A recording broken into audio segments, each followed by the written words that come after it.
Hello दोस्तों, नमस्कार। कैसे हैं आप सभी? उम्मीद करते हैं एकदम शानदार, जिंदाबाद, ज़बरदस्त होंगे और बेहतर तरीके से तैयारी कर रहे होंगे। तो दोस्तों, आज की वीडियो क्लास 12th केमिस्ट्री की एक most important one shot video होने वाली है। ठीक है, अगर इस वीडियो को आप लोग लास्ट तक देख लोगे तो मैं गारंटी लेता हूं कि 95% केमिस्ट्री में लाना बहुत ही आसान हो जाएगा। तो चलिए इस वीडियो को शुरू करते हैं, क्योंकि इस वीडियो में पूरी किताब के महत्वपूर्ण प्रश्नोत्तर हम एक के बाद एक डिस्कस करने वाले हैं। ठीक है, तो पूरी केमिस्ट्री सिर्फ और सिर्फ इसी वीडियो में ख़त्म होने वाली है। तो चलिए इस वीडियो को लास्ट तक देख ही लेते हैं। तो यहाँ पर सबसे पहले हम आपसे एक रिक्वेस्ट करेंगे, अगर चैनल पर नए हो तो सब्सक्राइब कर दीजिएगा और वीडियो पसंद आए तो एक लाइक करके दोस्तों में भी शेयर जरूर करिएगा। ठीक है, क्योंकि इसी प्रकार का कंटेंट हमारे चैनल पर मिलता रहता है। तो चलिए शुरू करते हैं सबसे पहले अपने बहुविकल्पीय प्रश्नों से। ठीक है, तो यहाँ पर सबसे पहला हमारा बहुविकल्पीय प्रश्न दिया गया है, आसुत या शुद्ध जल की मोलरता कितनी होती है। क्या कहा है कि आसुत या शुद्ध जल की मोलरता कितनी होती है। जब आपसे पूछा जाएगा तो आप बताएंगे 55.56 मोल होती है। क्या होती है? 55.56 मोल आसुत या शुद्ध जल की मोलरता होती है। ठीक है, नेक्स्ट क्वेश्चन दिया गया है, सर्वाधिक क्वथनांक प्रदर्शित करने वाला जलीय विलयन है। सर्वाधिक क्वथनांक किसका है? यानी कि यहाँ पर ग्लूकोज है, यूरिया है, पोटेशियम नाइट्रेट है और सोडियम सल्फेट है। ठीक है, तो इन चारों में से सोडियम सल्फेट का सर्वाधिक क्वथनांक होता है। ठीक है, तो अगर आपसे पूछ लिया कि सर्वाधिक क्वथनांक किसका है तो आपको बताना है सोडियम सल्फेट का है। ठीक है, उसके बाद में अगला क्वेश्चन दिया गया है, ये क्वेश्चन बहुत ज़्यादा इंपॉर्टेंट है। ठीक है, इसको ध्यान से समझिएगा क्योंकि ये काफ़ी बार पूछा गया है। क्वेश्चन दिया गया है कि निम्नलिखित में से कौन सा अणुसंख्य गुणधर्म है। अणुसंख्य का मतलब होता है अणुओं की संख्या पर निर्भर करने वाला गुणधर्म। ठीक है, तो यहाँ पर जो है परासरण दाब ये अणुसंख्य गुणधर्म है, बाकी के जो तीन हैं ये अणुसंख्य गुणधर्म नहीं है। अभी इसके बाद ये वाला क्वेश्चन देखिए, फिर सारा क्लियर हो जाएगा। जैसे कि क्वेश्चन दिया गया है, निम्नलिखित में से विलयन का कौन सा गुण अणुओं की संख्या पर निर्भर नहीं करता है। ठीक है, वहां पर कह रहा था कि अणुसंख्य गुणधर्म है, मतलब अणुओं की संख्या पर निर्भर करने वाला गुण कौन सा है, और इसमें कह रहा है कि कौन सा गुण अणुओं की संख्या पर निर्भर नहीं करता है। तो वाष्प दाब अणुओं की संख्या पर निर्भर करता है, परासरण भी करता है और हिमांक में अवनमन भी करता है। और बचा क्या पृष्ठ तनाव, ये आपका अणुओं की संख्या पर निर्भर नहीं करता है, तो ये अणुसंख्य गुणधर्म नहीं है। और जितने भी अणुओं की संख्या पर निर्भर करते हैं वो सारे अणुसंख्य गुणधर्म होते हैं। क्लियर हो गया। उसके बाद में आगे बढ़ते हैं। नेक्स्ट क्वेश्चन दिया गया है, काफी इंपॉर्टेंट है। क्वेश्चन है कि किसी भी इलेक्ट्रोड का इलेक्ट्रोड विभव निर्भर करता है। किसी भी इलेक्ट्रोड का इलेक्ट्रोड विभव किस चीज पर निर्भर करता है, ये आपको इसमें बताना है। जैसे कि धातु की प्रकृति पर, विलयन के ताप पर, विलयन की मोलरता पर, या फिर इन सभी पर।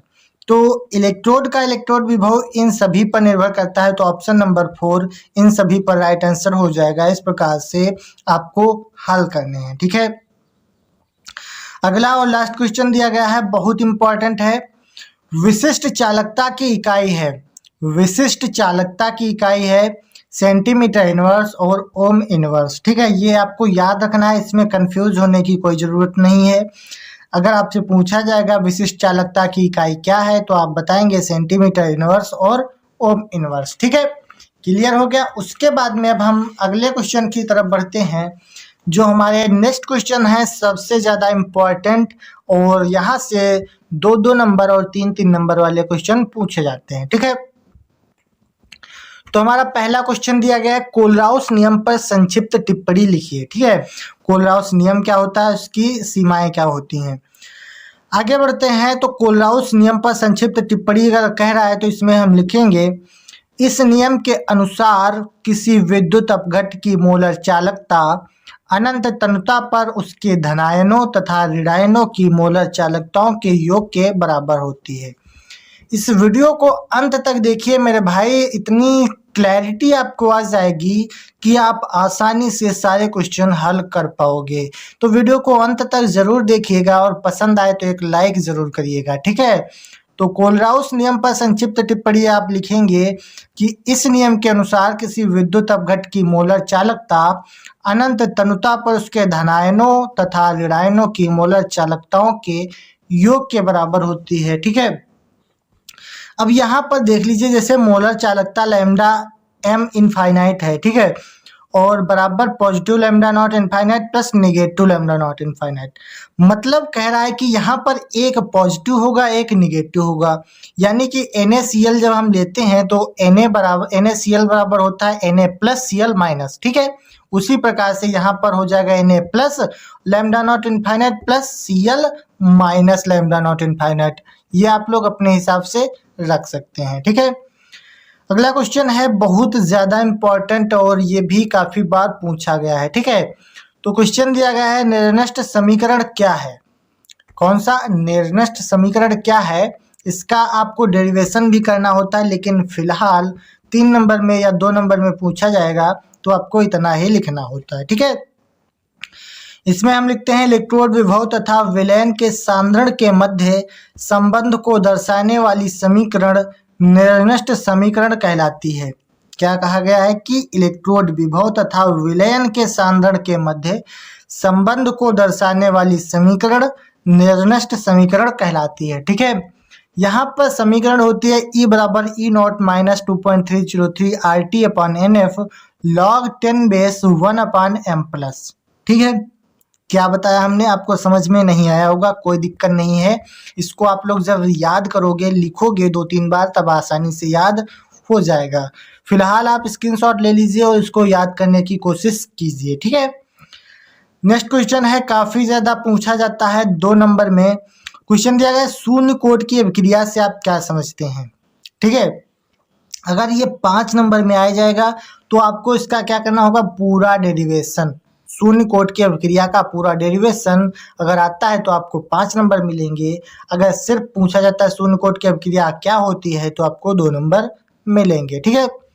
तो यहाँ पर पूछा गया शून्य कोट की अभिक्रिया से आप क्या समझते हैं, तो इसमें हम लिखते हैं कि वह अभिक्रिया जिसकी दर अभिकारकों की सांद्रता पर निर्भर नहीं करती है शून्य कोट की अभिक्रिया कहलाती है।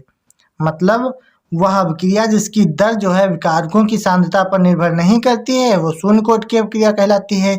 जो अभिकारक अणुओं की शून्य घात पर निर्भर करती है वो भी शून्य कोट की अभिक्रिया कहलाती है। तो जिस प्रकार से आप लिखना चाहो उस प्रकार से लिख सकते हो, ठीक है। बस आपको ये दिखाना होता है कि इसमें कोई भी सांद्रता निर्भर नहीं करती है, ठीक है, इसीलिए इसको शून्य कोट की अभिक्रिया कहते हैं। नेक्स्ट क्वेश्चन दिया गया है कोट यानी कि अभिक्रिया की कोट को समझाइए। यहाँ पर है अभिक्रिया की कोट, यहाँ पर था शून्य कोट, यानी कि जैसे शून्य कोट होता है, प्रथम कोट होता है, तो वही कहा गया है कि कोट आखिर है क्या, ठीक है। तो वही आपको बताना है कि अभिक्रिया की कोट क्या होती है, ठीक है। जैसे शून्य कोट की अभिक्रिया, प्रथम कोट की अभिक्रिया, ये जो कोट आता है ये कोट क्या है ये आपको समझाना है। तो कोट क्या होती है देख लीजिए, अभिक्रिया की कोट अभिकारक अणुओं अथवा आयनों की उस संख्या के बराबर होती है जिसकी सांद्रता पर अभिक्रिया का वेग निर्धारित करता है। क्या कहा गया कि अभिक्रिया की कोट अभिकारक अणुओं अथवा आयनों की उस संख्या के बराबर होती है जिसकी सांद्रता पर अभिक्रिया का वेग निर्धारित करता है, ठीक है। क्लियर हो गया, यहाँ तक किसी को कोई दिक्कत कोई परेशानी नहीं। अगला क्वेश्चन दिया गया है वेग नियम क्या है। क्या कहा गया, वेग नियम क्या है। तो इसमें हम लिखते हैं, ये काफ़ी इंपॉर्टेंट है, इसको ध्यान से समझिएगा। वेग नियम में हम लिखेंगे ऐसा नियम या वह गणितीय व्यंजक जो अभिकारकों की मोलर सांद्रता पर अभिक्रिया की दर की प्रायोगिक निर्भरता को दर्शाता है वेग नियम कहलाता है। मतलब कहा गया है कि ऐसा नियम या वह गणितीय व्यंजक जो अभिकारकों की मोलर सांद्रता पर अभिक्रिया की दर की प्रायोगिक निर्भरता को दर्शाएगा वेग नियम कहलाएगा, ठीक है। क्लियर। नेक्स्ट क्वेश्चन है बहुत ज़्यादा इंपॉर्टेंट, 2 नंबर में पूछा जाता है। क्वेश्चन दिया गया है हीलियम के 2 उपयोग लिखिए, ठीक है। जितनी भी निष्क्रिय गैसें होती हैं उनके सभी के उपयोग आपको याद होने ही चाहिए। तो टेंशन मत लीजिए, सारे आपको याद करवा देंगे, बस आपको चैनल को सब्सक्राइब करके रख लेना है, ठीक है। तो हीलियम के दो उपयोग क्या होते हैं, जैसे गुब्बारों में तथा वायुयानों के टायरों में भरी जाती है। कहाँ भरी जाएगी? गुब्बारों में। दूसरा, वायुयानों के टायरों में। तीसरा है, गोताखोरों के श्वसन मिश्रण में हीलियम और ऑक्सीजन का मिश्रण मिलाया जाता है। ठीक है, अगर हीलियम के दो उपयोग पूछेगा तो आप बताएंगे गुब्बारों में भरी जाती है, दूसरा वायुयानों के टायरों में भरी जाती है, तीसरा गोताखोरों के श्वसन मिश्रण में हीलियम और ऑक्सीजन का मिश्रण मिलाया जाता है। इस प्रकार से आपको सारे क्वेश्चन हल करने हैं, ठीक है। फिलहाल हमने बहुत सारे क्वेश्चन आपको करवा दिए हैं, वीडियो काफ़ी ज़्यादा लंबी हो जाएगी, इसलिए आज के इस वीडियो को यहीं तक रखते हैं। अगली इसके आगे के क्वेश्चंस जो हैं वो नेक्स्ट वीडियो में हम कंटिन्यू करेंगे, इसलिए चैनल को सब्सक्राइब कर दीजिए और ये वीडियो दोस्तों तक शेयर कर दीजिए ताकि सभी को इसका फ़ायदा मिल सके। तो चलिए मिलते हैं अगली वीडियो में, तब तक के लिए जय हिंद, वंदे मातरम।